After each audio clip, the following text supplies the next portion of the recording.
Hey, everybody, welcome back to the Buffalo Plus YouTube channel. I'm Mike Catalano. We have a special guest with us this week from ABC7 in Los Angeles, Curt Sandoval. Curt, welcome to the show. Mike, great to have you. Welcome to my man cave, my garage. Absolutely. Hey, we got to remind everybody, please make sure to like, comment, and subscribe to the channel. We appreciate all the subscribers. We're adding up as we talk Buffalo Bills football, and we're going to find out what they're talking about in LA. What a way to start the year. Set the stage for us. Thursday night, the Super Bowl champs raising the banner. What is that atmosphere going to be like? Yeah, I think it's going to be electric because obviously Los Angeles has a lot of Rams fans from before they went to St. Louis, but they were gone so long. There was a whole generation that was missed. And so winning the Super Bowl and having success, and Sean McVay came here 5 years ago, has been electric. Now, Mike, having said that, the team, they'll be in the locker room. They have moved past this. They got their rings already. They got their rings the day before training camp by design. And as Matthew Stafford said yesterday, no, I'll be locked in. It's about football. But atmosphere, yeah, they've sent out a memo to all the season ticket holders to be in their seat by 4:30 for a 5:20 game. I know they've got quite a show prepared. Speaking of a show, I want to talk more about the Super Bowl run and everything for the Rams last year and leading up to this year. But it's going to be our first visit to SoFi Stadium. What's that place like? Taj Mahal. I mean, really, it's Mike, you and I were talking before we started recording. You've been doing this. You're not old, but we're not young. And we've been around and we've been very blessed and very fortunate to see a lot of stadiums across the NFL. Mike, it's the only stadium when I walked in during construction, it literally took my breath away. I went, wow. Now it's incredible. It's one of those things that it's hard to describe because of the sheer mass of it. You think, every football field is 100 yards, right? It's kind of the Hoosiers. It's a football field. But what they've done around it, it's very deep. When you walk in, you're on the 6th level. And so it's really deep. Hard to get a cell signal out, by the way, when you're on the field. But it's epic. It's so hard to describe. And then NFL Network has been built right behind it. I've never seen anything like it. And it's a canopy. So yes, it's enclosed, but it's not because of the earthquakes out here in Los Angeles. They built a bowl and then they put a canopy over it that's not attached. And that canopy stretches 4 to 5 times bigger than a football field. There's a whole nother auditorium that it covers. And then they circled the entire block. I mean, I can't say it enough. If you're a Bills fan and for some reason maybe you extended your holiday weekend and you're coming out here, or for you and your crew, you can't get there early enough. It's still tough to get in, but get there early just so you can walk around it. They've built a lake that's part of the parking lot. I mean, it's incredible. Have you been to Dallas? You been to the stadium in Dallas? Yes. Okay, so that was an adventure to go there, tour that place, and to feel like it. Would you say there's similarities at all? Is it anything like it? It's similar in the sense that when you're inside, you're kind of like your breath is taken away from the standpoint of, wow, look at all the upgrades. Now, I've also, having grown up in Denver and seen all the great rivalries with the Broncos and the Bills, I certainly know that Bills fans are second to none, right? And 80,000 when it's 10 below. It could be 40 degrees in LA and it might be a little too cold for some fans to come out. So it is similar to Dallas. What makes it different is the sheer size of it, because it's not just a stadium. It's it's basically a stadium and an auditorium under one roof. And the way they connect them is architectural genius. And Stan Kroenke is good friends with, I'm drawing a blank on Dallas's owner, right? Jerry. Jerry Old Jerry Jones. Jones, yeah. They're best of friends. So I sense, Mike, it was Stan's going to say, I need to up my friend. I need to show him, one more. And literally, I jokingly say this on the air all the time. $5 billion just doesn't buy what it used to. It's incredible. To stick with the stadium for one more thing, atmosphere-wise, because what I noticed in Dallas, and that actually was on a Thanksgiving game when Josh Allen had a great first, sort of when everybody got to really know Josh Allen. It's tougher to create the atmosphere with something that big, the sound, the noise. And you talk about this is a evolving fan base in LA. Is it an intimidating place for the visiting team? That's a great question. Is it intimidating? I wouldn't say yes. What I would say is, because it's an evolving fan base and because they're coming off the Super Bowl, it's also designed, Mike, it's hard to describe. I'm a sports guy, not an architectural engineer, but architecturally, they built it to trap the sound, much like Seattle did. It's really loud. I mean, I did sidelines in the preseason. It's really, really loud. Is that intimidating? I still think because Los Angeles, has 23 million people here, it's such a transplant community. I would not be surprised, even after they win the Super Bowl, if you see 5,000 Bills fans. I wouldn't be surprised at all. If, that's normal for, especially when they play the Niners, who are up the road. But I will say this: we do our live shots right where the visiting team comes in and out, and they're always doing their Snapchat and their TikTok as they're leaving, showing the stadium. It's that.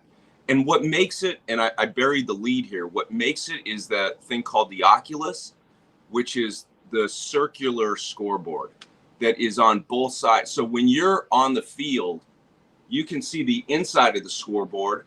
When you're in the stands, you see the outside of the scoreboard. So, and it's a circle. That is, I've never seen anything like it. Players have never seen anything like it. It's incredible. Yeah. You mentioned the Bills and the fan base. I don't think you could get more disparate fan bases than maybe what LA has and what Buffalo has.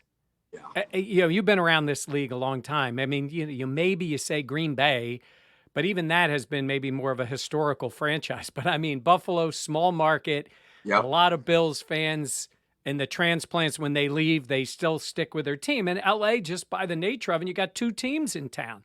So it really is a almost, and then building the stadium. The Bills are going to build a new one. They've already told everybody it ain't going to be SoFi Stadium that they're building in Buffalo. So it really does set up as the two ends of the spectrum in the NFL, really. Yeah, and the other thing that I learned about this last year for a team going to the Super Bowl in Los Angeles hasn't happened since the Raiders were here. Sports is generational. Like you said, even the transplants in Buffalo that leave. This is a Laker town. This is a Dodger town. And when you think of the success in, just say, the 80s of Magic Johnson and Kareem Abdul-Jabbar and James Worthy, and the success of the Dodgers with Tommy Lasorda and Kirk Gibson hitting the dramatic home run in the World Series, that created a fan base in the 80s that now they're all in their 50s and 60s, and they've got kids that they took to Dodger Stadium or they took to Laker games. And so, yeah, you can bring the Rams back and drop them in Los Angeles. It's still a Laker town. It's still a Dodger town. You can make a case it's a USC town. But winning is the greatest marketing tool. And since Sean McVay arrived, in his 5 years, they went from going to the playoffs 3 times in 20 years to going 4 times in 5 years, going to the Super Bowl twice and winning it once. You can't buy that kind of marketing. Yeah. Speaking of Sean McVay, so he and Sean McDermott, and I think the similarities appear to end with the first name, and they're both head coaches in the league. One's offense, one's defense. One, I mean, let's be honest with you, one fits more in Hollywood, the other fits more in Buffalo, right? Yeah. It just seems like it. Yet they both have, obviously, McVay's got 2 Super Bowls and a win. But it's a really interesting matchup, just the way they approach everything. And one's on one side of the ball, one's on the other. Exactly. And the other thing that I'll add to that is you got two great teams. You know, Sean is always talking. Sean's 5-0 on opening day. And so that's one of the storylines out here this week.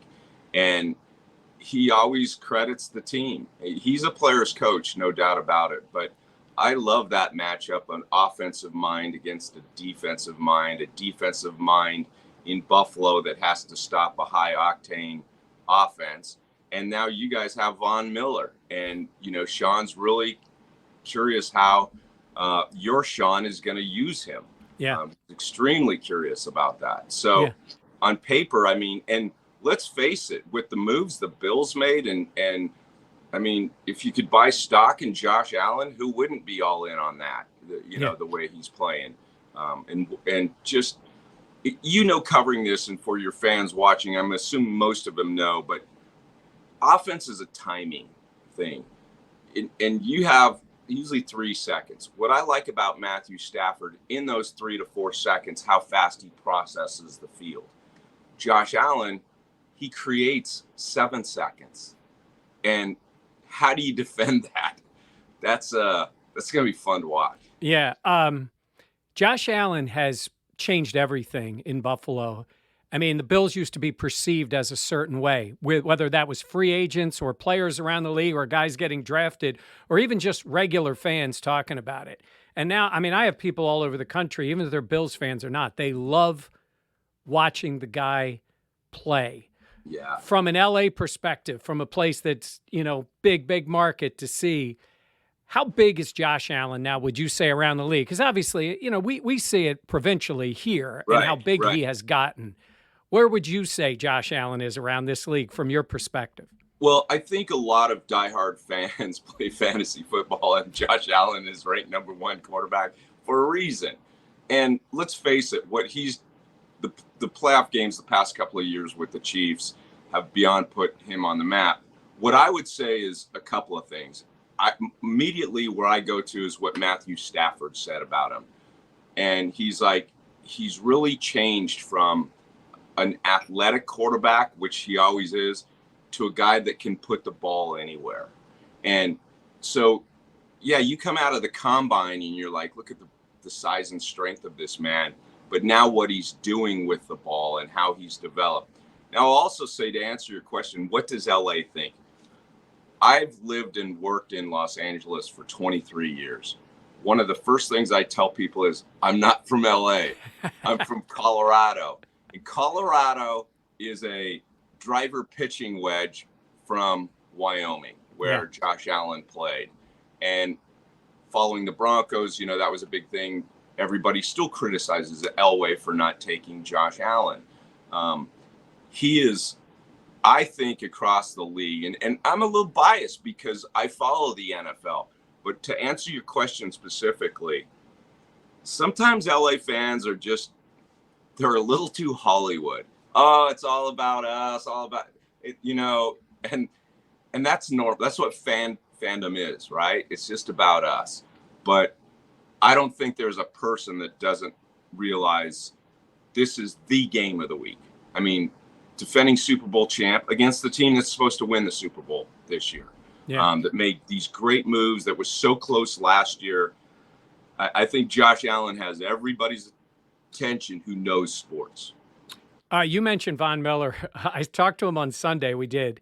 I've never seen a guy more respectful of where he just came from and still, like, now buying into Buffalo. He talked about all that the Rams did for him. He said, I needed to be rejuvenated, and they did that. And he has said the name Aaron Donald so many times in our interviews. He just repeats it, that he's the greatest player he's ever seen.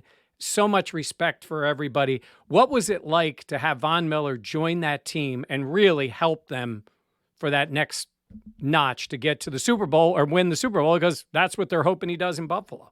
Yeah, I will say, if you're a Buffalo fan, you've got to be ecstatic because the Rams don't win the Super Bowl without Von Miller. There's no doubt. That's not 99%. That's 100%. And And I say that not because of what he did in the Super Bowl, but what he did to get to the Super Bowl. And listen, when he said it was interesting you said about how he needed that to kind of revitalize his career because Denver was, dying, and ditto for Aaron Donald, because when Von came in, and Von is very outgoing where Aaron Donald is not, and it was Von Miller who told Aaron Donald, these guys all respect you, but you got to use your words sometimes. And it was Von Miller who got into Aaron Donald in the NFC Championship game when they were losing to the Niners and said, get these guys going. And it was a classic moment. Now, it's interesting. That was my story yesterday, was facing Von Miller again. And Sean McVay is the most polite. He has great behavioral skills. And when you ask him a question, he looks at you right in the eye. He doesn't interrupt, and then he answers your question. And I said, Sean, when Von Miller was here last year, he says the one thing he does better than anything is rush the quarterback, rush the quarterback, rush the quarterback. And for the first time ever, Sean McVay interrupts me. He goes, yes, he does. And he's good at it. And then I just, what's it like? And they said the same thing. And all the players, everybody who knows football knows he's a Hall of Fame player, but he's a Hall of Fame teammate too. He's going to bring up that locker room in ways that you can't quantify on a stat sheet. And that's what the Bills, and Sean said it perfectly, because that's why both teams wanted him so much. But I've never seen a guy at his level. And look, even the greats you mentioned, you had in LA, you've had Magic Johnson and Kareem and the greatest of the great, right? I've never heard a guy at Von's level, where I believe he's going to be a first ballot Hall of Famer, just unequivocally say, Aaron Donald is the best football player I've ever been around. He doesn't, as great as Von is, he doesn't talk about the two of them being equals. And I don't think there's another player in the entire NFL that is so universally respected as a player. You don't hear a negative about the way anything goes on in the field as Aaron Donald. What's it like to watch that guy every week? It's amazing. I mean, and that's an adjective any sportscaster in America would say, right? Oh, it's amazing. Here's how I'll equate it. A couple of things. When because you did sidelines for so long, before every game, a day or two before the game, the broadcasters like yourself, they're in this 30-minute meeting with the head coach. It's an off the record, type of thing. And not that it's all off the record. It's more loose. No one's recording it. And Sean McVay told us this year in the preseason, guys, he was like, I'm not joking. Aaron Donald's better. He goes, in the training camp, he was like, are we that bad up front? No, it's Aaron Donald. And what it really is, if you said, okay, let's put the DNA together to build the perfect athlete, size, strength, and speed.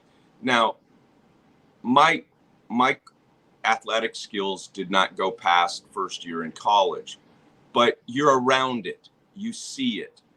And my first 6 years ago when he came, they were doing a ball drill, all the defensive linemen. And the first time I saw Aaron Donald, hit this big medicine ball and get off, that's what I did. I was like, because it looked like a running back at his size. So he's got the DNA, then he's got the DNA of speed, and then the intangible is he's got this. And his work ethic, you hear the cliche is second to none. Sean McVay tells this classic story. His first year, it was 9:00 at night. The players get in there at 7:00 in the morning, and he notices down the hall someone had left the light on, and he goes down. Only Sean McVay would go shut the light off, instead of having the janitor do it. He walks down the hall to shut the light off, and Aaron Donald's in there at 9:00 at night studying film. He's got the God-given gift, the God-given, speed. When I say God-given gift of size, speed, heart. A lot of great athletes don't have the heart, and and then just film study, film study, film study. And the last thing I'll say, Mike, is I have been on meetings and interviews for 5 years hearing defensive coordinators from the opposing team say, well, we got to, it starts with stopping Aaron Donald. They game plan to stop him and they still can't. Yeah, it's funny. We asked Von Miller yesterday. I said, everybody thinks you're going to give some secret to Josh Allen about Aaron Donald. And he started laughing. He goes, no, he goes, if I told anybody anything that was like what you can do for Aaron Donald, he said, I'd be setting him up for failure. There is nothing. We just have to make one more play. He's going to make plays. Yeah. That's the way he is. So he's obviously a pretty big focus on what Buffalo is going to try to do on Thursday night. Yeah. No question. I want to ask you quickly about a couple other guys. Cooper Kupp. And I saw a story that you had done talking about Robert Woods, who was a Buffalo guy, very well liked when he was playing here, and how they helped each other. Yeah. And it seems like Cooper Kupp just ascended, with this work ethic that he had, and now almost, it's hard to say universally number one, but if he's not, he's right near the top. Right. What is it about watching this guy game in and game out that just separates him from so many other players? Mike, you said the word separate. He's always he's joking with Les Snead, the general manager, that speed is overrated. Because if speed was the ingredient, you would just go get the 5 fastest guys in the draft. It's the ability to separate. So if you look at the game-winning touchdown in the Super Bowl, the whole world knows they're going to go to Cooper Kupp. So how did he get open? And it's the ability to separate, to run the route in a matter where the defensive player thinks you're going to go left and you go right, or vice versa. The Robert Woods thing. So Robert Woods comes out of, University of Southern California and was in Buffalo. And, I've known Robert Woods since he was at Sarah High School in Southern California. And he really, he loved Buffalo. And what's not to love about Robert Woods? And those two guys became, I was stunned. I was jaw-dropping stunned when they traded Robert. And let's face it, it was a financial decision. The Rams have got a lot of big players like Aaron Donald that they're paying, and Robert was coming off a major knee injury. But those two are the quintessential iron sharpens iron. And I don't want to get, this is a sports show, not a religion show, but if you're a Christian person, Cooper Kupp's the real deal. He is the real deal. And he had a quote going into the Super Bowl that I dropped on my Facebook, and it's been shared, not on my Facebook, on my YouTube, and it's been shared like 150,000 times about how he plays from a place of victory, not for victory. I've never heard as long as we've been doing this, I've never heard a player say that. And that his faith life is the foundation, and it sets him up for everything else. Everything you've covered in your 3 to 4 decades of sports, he's one of one. He's very, very unique. And you know what I love about it, honestly? It teaches us that when we cover the draft the next year, there is no sure thing. That guy was a 3rd rounder, who wasn't very fast. And look at him now. It's a great life lesson for parents to tell their adults, their young kids as they become adults, keep working. Yeah, I love it. It is interesting. And going up against him, since Trey White is out for the Bills, they've got a 7th round pick at one corner and 2 rookies, a 6th round pick and a 1st round pick. And it's interesting you say about the 6th rounder, Benford, and the 1st rounder, Elam, have been kind of neck and neck, even though they were drafted in different rounds. But Leslie Frazier, the defensive coordinator, told us, he's like, these rookies are going to find out that there's a big old target on you when you walk out there on an NFL field in the regular season. You don't see it as much in the preseason, in the regular season. So my guess is Sean McVay's going to get Cooper Kupp all over the field in this game, and he's got rookies to hunt in their first game, and that's where the Bills need to get that pass rush going. Otherwise, it's going to be a tough matchup for them. Yeah, and you know what? On the other side of that is Von Miller is going. You know, Andrew Whitworth has retired, so Havenstein's now at left tackle, and at left guard is Coleman Shelton, and I think they're going to bring Von right at Coleman Shelton. You know, and that's the great chess match. Yeah. You know, Cooper Kupp could be wide open, but if Stafford doesn't have time to hit him, that's it. That's what makes it fun. Yeah. Well, I think it's going to be fun. I think it's going to be a great game. We're looking forward to coming out and seeing you when we get out there. What do you think? What do you think we're going to see on Thursday night? What kind of game, and what do you think will end up happening? I sense it's going to start slow, and I just say because of all the anxiety, excitement, you know, sometimes. But I think both teams are going to put up 30. I really do. It's hard, you know. Here's the other thing: Jalen Ramsey, you know, great defensive back. Well, no one knows. You know, he's coming off shoulder surgery. No one knows, you know, and I'm sure Josh Allen's going to see. Let's see if Jalen's Jalen. You know, I do think it's going to be, at the end of the day, a one possession game with both teams in the 30s. Man, it's crazy though, isn't it? I mean, it's the opener. You got a defending Super Bowl champion with so many guys back, and they're the underdog. Yeah. You know? That was a bit of a surprise, I would say, you know, and who knows what Vegas is actually thinking in those cases. But yeah, it's the Bills keep saying it's one of 17. And in the big picture, it's an NFC team on the road, so it wouldn't be. But come on, it's the opening game of the NFL season, and you're maybe the favorite or one of the favorites to win the Super Bowl. They can tell us it's just one game, but I think when they're taking the field, it's going to feel a little differently. Well, and to echo that, last year the Rams played Tom Brady and Tampa Bay, and the whole theme was, oh, you're going up against the defending Super Bowl champs. Now the Rams are on that side. They're going to get they play the Detroit Lions. They're going to get Detroit's best shot. The Buffalo Bills are not the Detroit Lions. You know what I mean? So buckle up. I think it's going to. I can't wait. I'm like a kid in a candy store. Well, we're looking forward to it. Bills fans are looking forward to it. And hey, if they can, Bills fans can follow you. Give them maybe a social media or a place where they can find you for anything more on the Rams coming up to the game. Yeah, you bet. It's at ABC7 Curt, and Curt is with a C, C-U-R-T. And you can use that at ABC7 Curt on my Facebook, my Instagram, my Twitter. My kids are trying to get me to do TikTok. I just can't go there yet, Mike. I'm trying. I got people pushing me there. I'll sort of look and I go, oh, I get it, but God, do they want you and me on TikTok? I don't know. No, they don't. All right. Well, great stuff. Curt, thank you very much. Curt Sandoval, ABC7 in Los Angeles, and we'll see you out in LA. My pleasure. Thank you, buddy. All right. And thanks for everybody for watching. Make sure to like, comment, and subscribe. We'll see you the next time on the Buffalo Plus channel on YouTube.